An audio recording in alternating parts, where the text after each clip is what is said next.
Millions of people die every day worldwide, especially children, and a lot of those are preventable deaths. What I love about public health is that you can have an impact at such a large level. I have seen the progression of myself from an individual and professional level, and in my personal behavior towards my patients. There is that level of interaction with these people who have done amazing things with their careers. Public health practice is really taking the skills that you learn academically and going out into what I define as the real world and applying those skills in a place that'll make a difference. I'm especially interested in global health and health disparities, and especially within the realm of tobacco, alcohol, and other drugs. We also know the amount of marketing they do in stores is related to prevalence of smoking. I think the research that I'm working on with Dr. Giovino has a huge impact on people down the road. I think connecting our learning to real life and what I'll be doing in my career is very important, and I think that the faculty here does a great job with that. How do you work together in order to improve the health of a region? The issues of obesity and its related conditions are enormous. We have the problems of heart disease, which are very, very big in Western New York in particular. We have the issues of cancer. We have the issues of diabetes. Addressing these critical issues are important.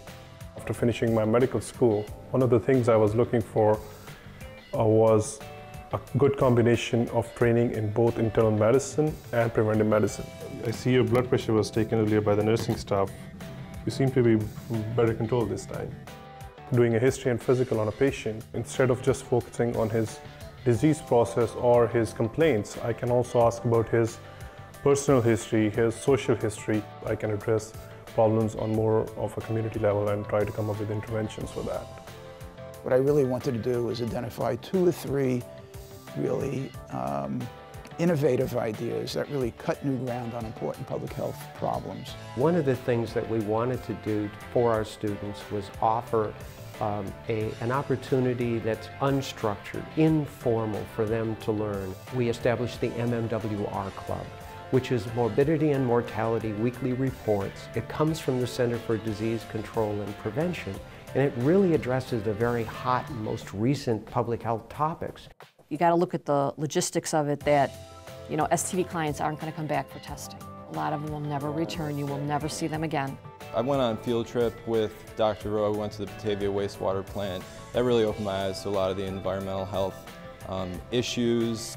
I'd love to work for the Erie County Health Department, specifically with the public health labs. This very specific one is going to allow us to grow bacteria we would find in human samples or in the environment. I need to mix my love for both public health, being outside, the environment, and this, in my mind, was the ideal way of doing it.